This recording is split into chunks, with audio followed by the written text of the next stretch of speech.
6:47, you're just waking up, 39 degrees, that's your temp. Topping today's Smart Start, the weather, the rounds of storms today. Here's meteorologist James Gilbert at the morning checklist. What do we need to have with us? Well, it's one of those days where you might wear the jacket in the morning because we're around 40. Yeah. But you don't need it this afternoon because we get so warm into the 70s. Just have your sunglasses handy. There will be a little bit of sun this afternoon, but it just so happens that afternoon sun fuels thunderstorms. Those storms fire up in several rounds. First one's going to be in the next couple hours between about 9 and noon. Then the next one after that between about 3 and midnight. We'll deal with a few storms that move through. Some of those storms could be strong. We'll take a look at the 8-day forecast, a peek at the holiday weekend at the end of the show. Brennan, back to you. All right, thank you, James. Sunrise traffic at just about 6:50. Haven't heard of any new accidents coming in or slowdowns of that sort. Do want to give you a heads up again. Out on the west side, some work happening today on 390 in Gates and Grease. They've got some crossover traffic pattern changes for north and southbound traffic there on 390 passing through the area. That is because there's an ongoing bridge rehab project. Couple $1 million worth of work happening there. The Monroe County Sheriff's Office has put out an alert this morning for 2 missing teens last seen last night in Pittsford. We have their photos here, can show them to you. Elizabeth Cleveland and Jessica Kowal ran off from a group event at the YMCA. Both are 17 years old. Cleveland was wearing all gray clothing, Kowal a black and orange Chicago Bears jacket. They are believed to be runaways, but deputies do want to get them back. You're asked to call 911 if you have any leads that could help. Former President Donald Trump is back home in Florida after getting charged with 34 counts of falsifying business records, a case brought forward by the Manhattan DA Alvin Bragg. Trump yesterday pleaded not guilty during his afternoon arraignment. Bragg's 16-page indictment claims Trump concealed hush money payments to 3 people, threatening to reveal negative information about him in the lead up to the 2016 election. Those include adult film star Stormy Daniels, former Playboy playmate Karen McDougal, and a doorman at Trump Tower. Trump has not been banned from talking publicly about the case, but the judge did warn him, do not make any statements that could incite violence. This fake case was brought only to interfere with the upcoming 2024 election, and it should be dropped immediately. These are felony crimes in New York State, no matter who you are. We cannot and will not normalize serious criminal conduct. Trump's legal team says they will file a motion to have the charges dismissed. The next hearing is not scheduled till much later in the year, that being December 4th. Here locally, 2 people have been charged with a murder in connection to a shooting in Rochester in September. Police found the victim, Leonard Davis, dead behind the wheel of a car at the scene of a crash on Congress Avenue. A woman and a 10-year-old were in the car when this happened. Police eventually identified 2 suspects, Dominique Glenn and Shaquila Lindsay. They say Glenn shot Davis at a family gathering and took off to Atlanta with Lindsay. Both charged now with murder and criminal possession of a weapon. A Rochester man faces charges for a deadly hit and run in the city nearly 2 months ago. That victim, 52-year-old Yan Yang, was hit by a car on Clifford Avenue February 12th. She died later at the hospital. RPD has arrested and charged Stephen Cheeks Jr. with the case. Officers say Cheeks left the scene, never reported the crash to anyone. They add he claims his car was stolen and made a false claim with his insurance company. Cheeks was arraigned yesterday, facing charges of leaving the scene of a deadly accident, insurance fraud, and tampering with evidence as well.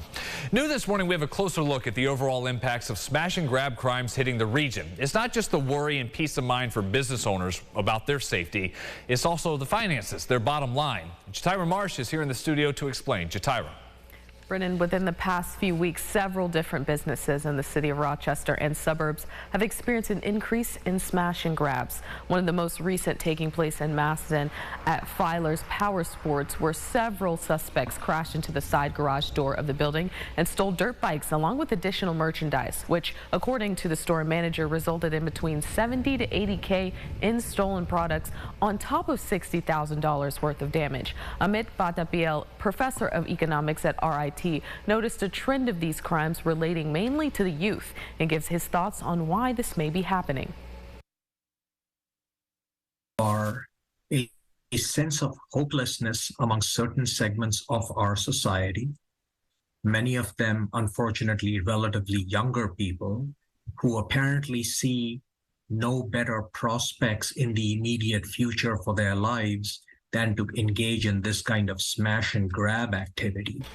He adds that social media apps like TikTok also play a role.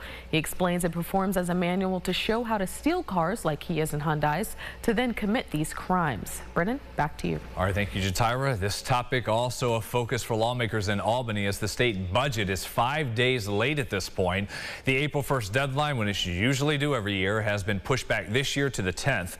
Lawmakers did meet with the governor, Kathy Hochul, for roughly 2 hours to talk about the state budget yesterday. Until the spending plan is passed, lawmakers will not get paid. Democratic leaders say hashing out an agreement on bail reform is still a top priority. And there was a meaningful game in April, something the Sabres have not had a lot of in the last decade. They had one last night, a chance to try to make themselves a legitimate contender to make the playoffs if they could pull off the victory in Florida. Devin Levi got his second start in goal, and the 21-year-old did everything the team could have asked of him. He stopped 34 out of 36 shots faced. Dylan Cousins opened up the scoring, giving the Sabres a 1-0 lead. Florida answered back and got another in the third. Buffalo had more chances but could not convert.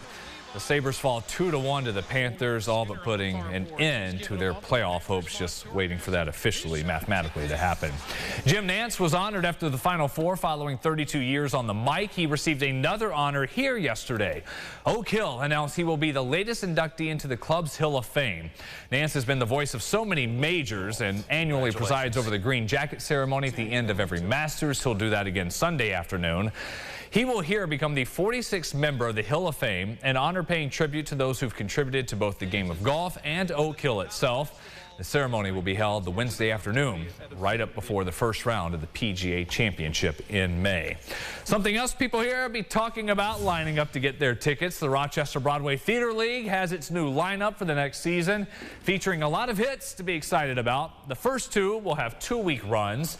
That's starting with Frozen in September, followed by Moulin Rouge in November. Annie will be in December, followed next year in 2024. That will bring us Ain't Too Proud, The Life and Times of the Temptations, Mrs. Doubtfire, and Tina, the Tina Turner musical. You can go ahead and get your season packages now. Individual shows, those will go on sale at a later date. All right, let's talk about the severe weather threat today. Yeah, it looks like just about everything under the sun could happen. Damaging wind gusts going to be the #1 threat there. You see that highlighted. Flood issue, that won't really happen until tonight when we see that last round, but lots of lightning out there as well. The storms move through. It's accompanied by incredible warmth in the 70s there. And we come back to reality as we get into the holiday weekend. Yeah, back to reality. A little cooler, but not the storms after today. Be safe out there. We'll see you back here in 30 minutes.